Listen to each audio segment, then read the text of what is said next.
Sejam todos muito bem-vindos ao Teologia, para mais uma aula sobre hermenêutica aplicada à exposição bíblica. Eu espero que você esteja sendo abençoado por essas aulas, eu espero que você esteja crescendo em graça e conhecimento do nosso Senhor Jesus Cristo, e o meu desejo é que você aplique o que você tem aprendido na sua igreja local, tá bom? Não deixe de se inscrever no nosso canal, não deixe de deixar o seu like, de compartilhar, de fazer todas aquelas coisinhas que nós frequentemente pedimos para vocês. Isso fortalece, isso de certa forma incentiva para que nós continuemos a fazer esse trabalho. Eu sei que há muitas pessoas que não dão muito valor ao que fazemos, né, por ser um conteúdo que não é um conteúdo grandioso como outros nichos, mas eu entendo que falar de Jesus, falar sobre interpretação bíblica é um assunto muito importante, tá bom? Então, nós já temos visto muitas coisas sobre esse assunto, sobre hermenêutica aplicada à exposição bíblica.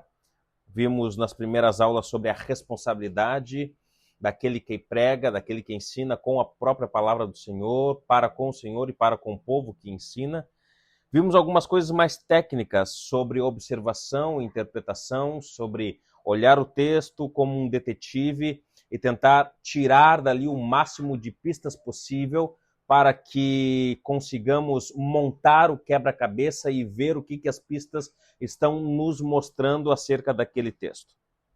Tá bom? Então, depois de aprendermos os métodos de observação e interpretação, precisamos entender que a Bíblia ela não é um livro uniforme.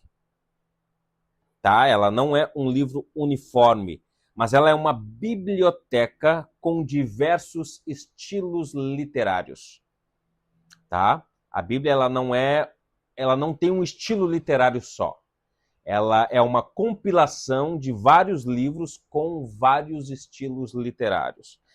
Então, o reconhecimento do gênero literário é a chave que destrava o tipo de informação que o autor deseja transmitir ao seu leitor.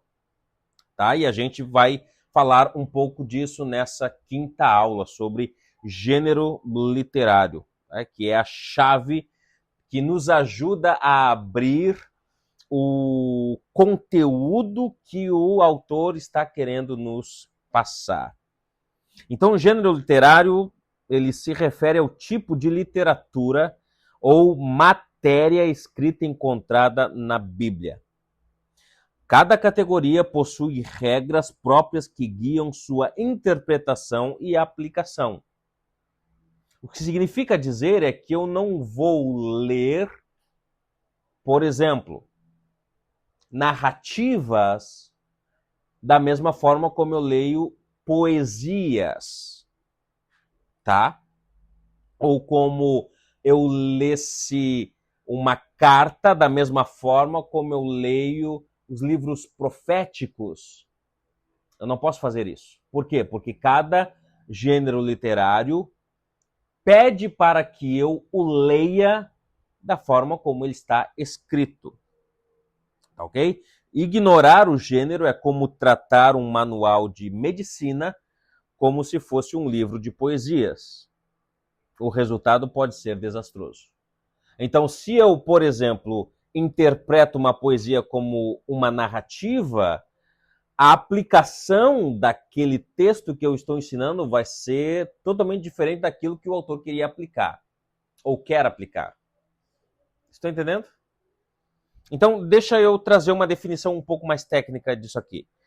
Gênero literário é a categoria formal e funcional de um texto que condiciona expectativas do leitor.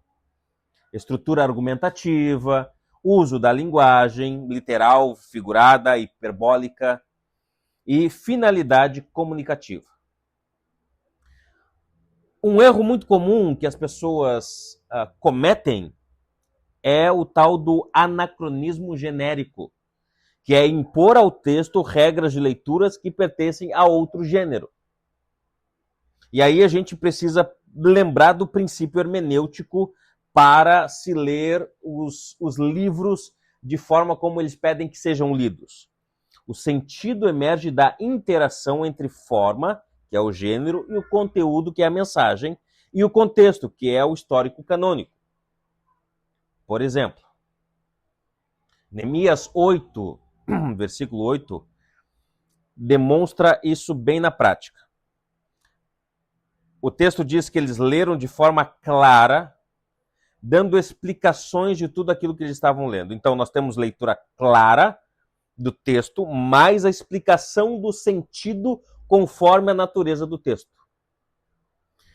Ao desenrolar da nossa aula, isso vai ficar um pouco mais claro, tá bom? Com os exemplos práticos que eu vou trazer para ilustrar esses pontos, tá bom? Talvez agora no início esteja um pouco enrolado, mas não te assusta, vai ficar mais claro enquanto nós vamos caminhando aqui na aula. Então, por exemplo, a analogia das frutas. A gente vai tentar falar sobre a analogia das frutas. Interpretar gêneros é como identificar frutas. Uma pode ser alimento, outra remédio, e outra pode ser usado como corante, se dissolvido. Se você ingerir o corante achando que é remédio, vai causar dano a si mesmo. Então, ler os livros dentro dos seus gêneros literários vai nos proteger de não falar bobagem. Neemias 8:8, leram no livro da lei de Deus claramente, dando explicações de maneira que entendessem o que se lia. Os levitas não apenas liam, eles davam o sentido correto conforme a natureza do texto. Então, vamos ver quais são os gêneros, pelo menos aqueles que são mais, que aparecem mais na Escritura. A primeira delas é a narrativa histórica. O que é a narrativa? É uma história. É o conto de Deus agindo na sua criação. As narrativas compõem 40% do Antigo Testamento e 60% do Novo Testamento. Elas são histórias que recontam eventos do passado para dar direção ao povo no presente. Nas narrativas bíblicas, os personagens humanos raramente são modelos completos de virtude. O foco não está na capacidade, na coragem ou na inteligência do homem, mas na fidelidade, soberania e graça de Deus que age mesmo por meio de instrumentos falhos. A narrativa histórica, ela quer contar a história de Deus agindo na sua criação. E como é que as histórias mostram Deus agindo na sua criação? Bom, há várias histórias onde Deus usa homens e mulheres para fazer com que a sua vontade seja feita. Deus faz com que o seu desejo aconteça através de eventos históricos, através de pessoas, de personagens, homens e mulheres sendo usados por Deus para fazer aquilo que Deus quer dentro da sua criação. E é interessante que o Antigo Testamento tem menos história do que o Novo Testamento, aparentemente. Então, na narrativa, Deus é o protagonista. O objetivo da narrativa não é exaltar o homem, mas mostrar Deus agindo. Em qualquer história bíblica, Deus é o herói supremo. Deus é o herói supremo. Deixa eu dar um exemplo aqui de forma rápida. No Novo Testamento, quando nós olhamos para Marcos capítulo 2, nós temos ali, eu acho que eu já contei essa história em algumas aulas anteriores. Jesus ele está ensinando na casa, ali em Cafarnaum, E aí 4 ou 5 pessoas abrem o telhado e descem um paralítico na frente de Jesus. E Jesus, ele inicialmente, ao invés de curar aquele enfermo, ele diz para aquele paralítico: filho, os teus pecados estão perdoados. E ao desenrolar da história, Jesus ele vai tratando com os fariseus e também com o paralítico. E muitas vezes o erro das pessoas ao lerem e ao ensinar esse texto é trazer o foco para onde o texto não está direcionando.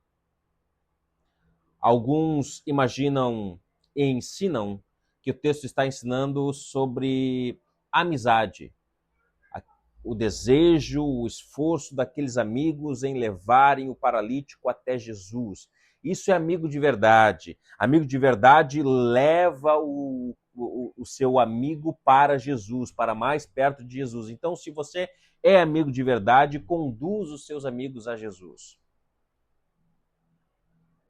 Eu não estou dizendo que essa aplicação é errada. Existe essa aplicabilidade dentro do texto. Mas o foco do texto não é mostrar amizade. Não é mostrar amizade. Outros ensinam que, como Jesus soube o que estava passando dentro do coração dos fariseus ao eles reclamarem que Jesus está revogando para si a autoridade de Deus por perdoar pecados, e aí há pastores que ensinam: Jesus sabe o que está no seu coração.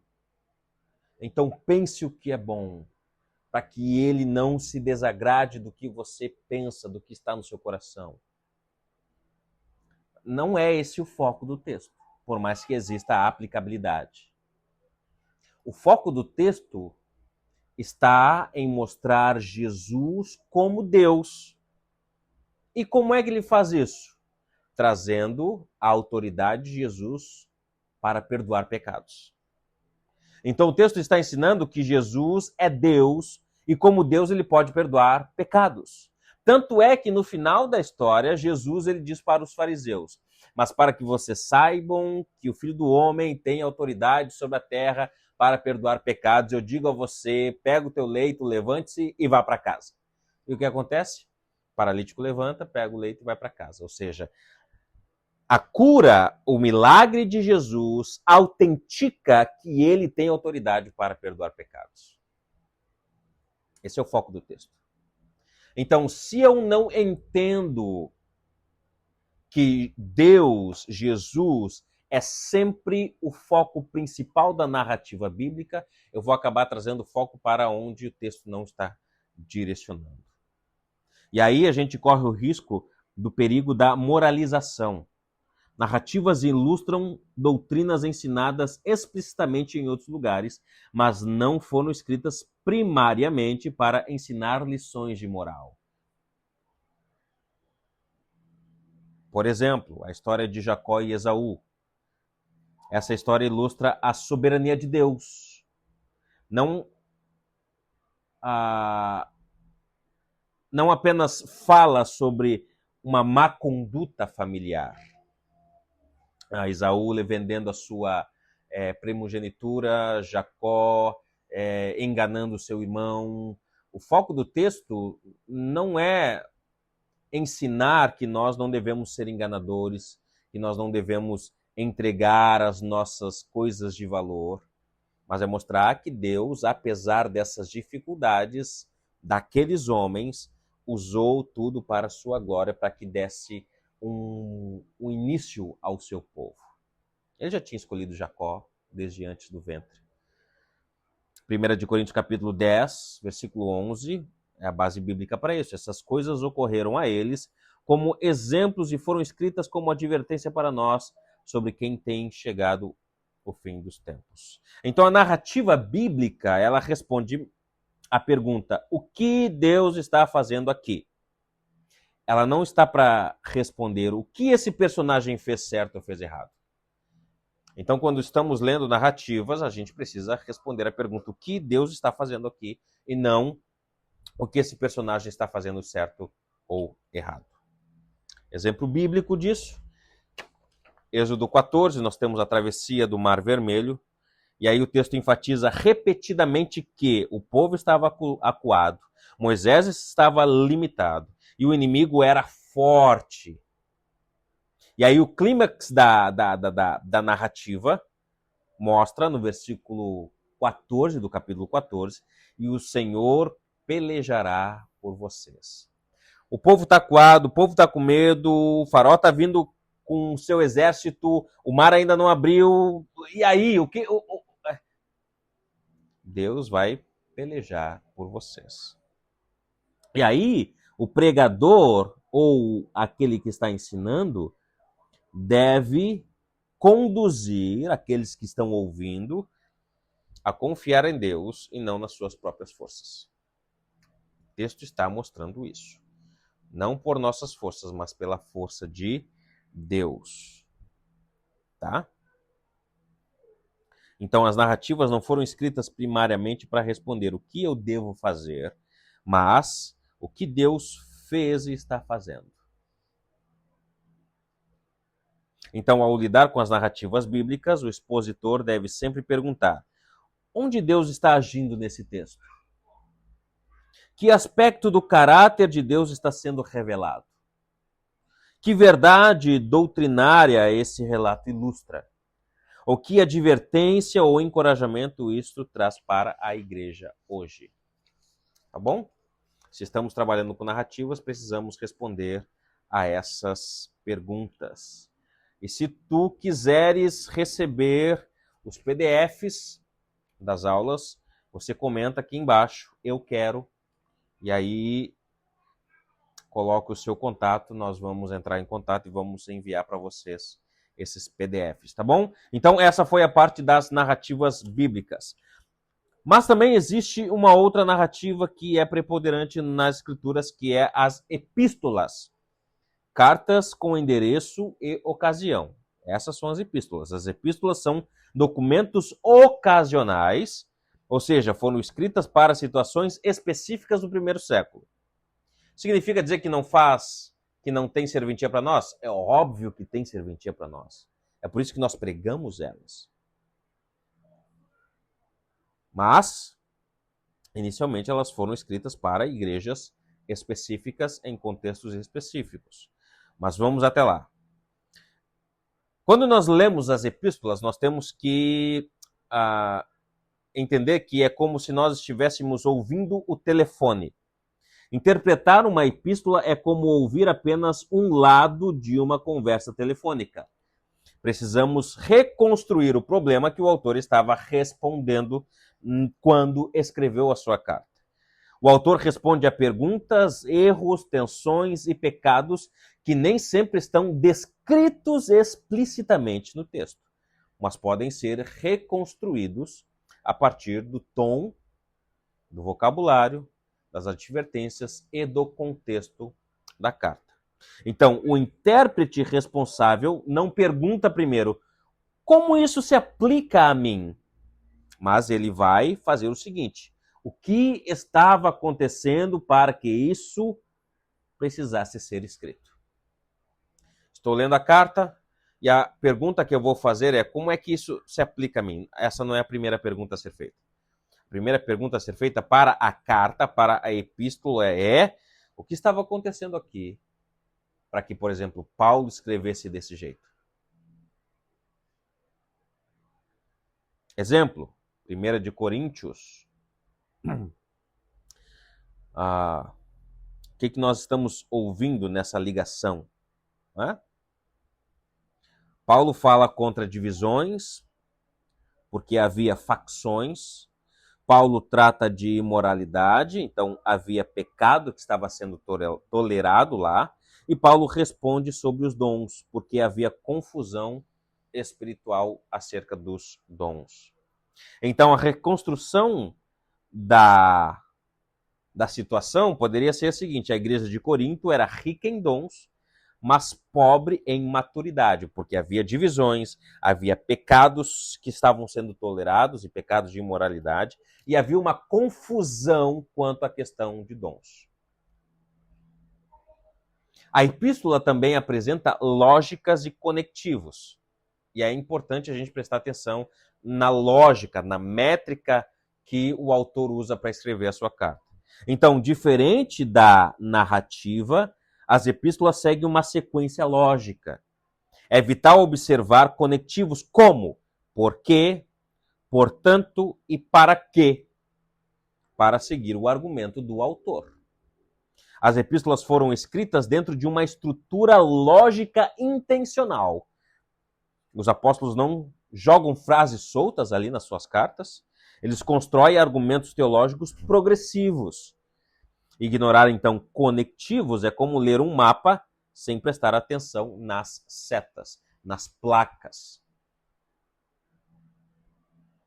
E os conectivos chaves, na prática, que a gente pode enumerar aqui, é a palavra, o conectivo porquê, que o porquê ele nos traz uma ideia de causa. Efésios 2, 8 e 9 diz, porque pela graça sois salvos. Este porquê está explicando o fundamento da salvação. Porque pela graça vocês são salvos. Paulo explica o fundamento da salvação das pessoas. A graça de Deus salva vocês. Por que eu sou salvo? Pela graça, por causa da graça. Outro conectivo importante é o portanto. O portanto, ele dá o tom de conclusão à carta. Romanos 12, 1, nós temos aqui algo que conecta doutrina com vida prática. O capítulo 12 é o início da escrita prática de Paulo. Do capítulo 1 até o capítulo 11, Paulo está escrevendo sobre doutrina. É como se, assim, em outras palavras, do capítulo 1 ao capítulo 11 de Romanos, é teoria. Paulo dá a teoria. Os capítulos 12 até o capítulo 16, Paulo fala sobre a prática dessa teoria. Quando ele fala, portanto. E é interessante como Paulo, ele faz essa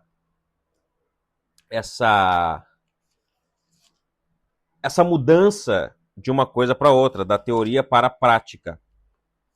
Versículo 1 do capítulo 12 diz, portanto, irmãos, então, bom, já que eu acabei de explicar todas essas coisas aqui para vocês, doutrina, pecado, justificação, reconciliação, escravidão, pecado, união com Cristo, sobre como vocês devem olhar para Israel e como Deus vai restaurar Israel e como vocês devem se comportar com o povo de Israel. Isso aqui nos últimos versículos, nos últimos capítulos da teoria, capítulo 10, capítulo 11, ou 9, 10 e 11. É isso. No capítulo 12, ele vem com portanto, no versículo 1. Portanto, irmãos, pelas misericórdias de Deus, peço que ofereçam o seu corpo como sacrifício vivo, santo e agradável a Deus. Este é o culto racional de vocês. Então, depois de Paulo ter explicado uma quantidade de doutrina, ele fala, bom, agora eu peço a vocês que vocês vivam de acordo com isso que eu ensinei a vocês, que é o culto racional de vocês. Ele conclui, ele conecta a doutrina com vida prática.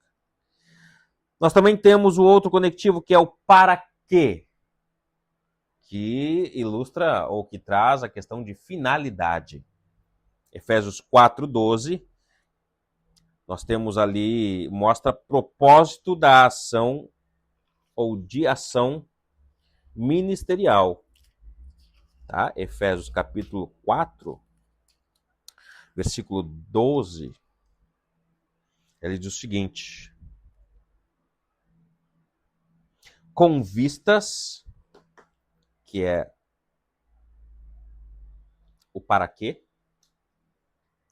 ao aperfeiçoamento dos santos para o desempenho do seu serviço, para a edificação do corpo de Cristo. Ele está falando aqui sobre dons, tá? sobre dons. Versículo 11, ele diz, e ele mesmo concedeu uns para apóstolos, outros para profetas, outros para evangelistas e outros para pastores e mestres. Ele lista aqui uma série de dons. Para que Deus deu dons?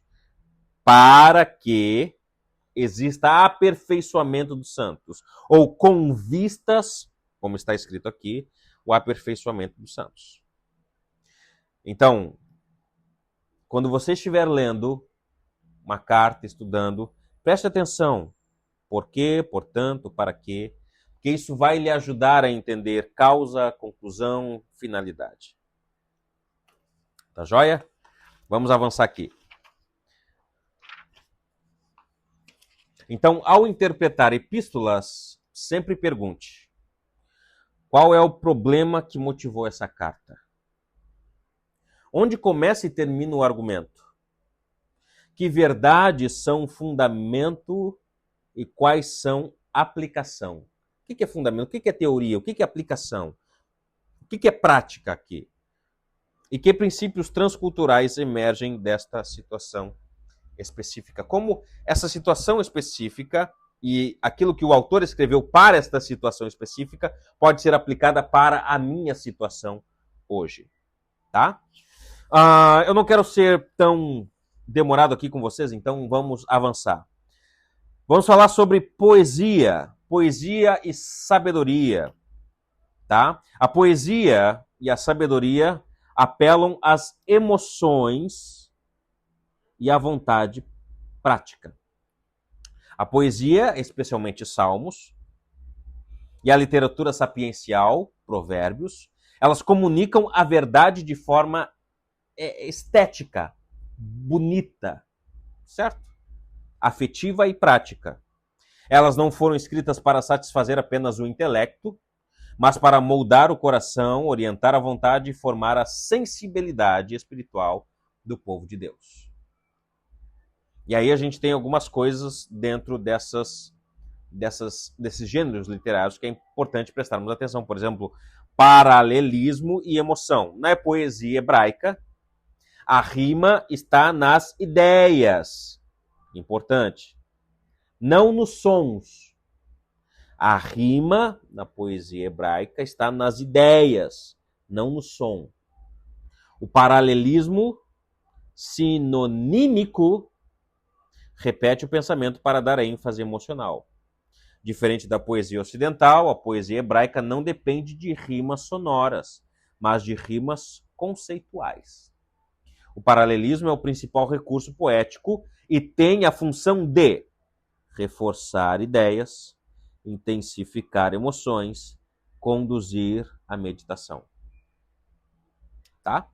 Então, o paralelismo sinonímico repete a ideia central com palavras diferentes, aprofundando o seu impacto no coração do seu leitor.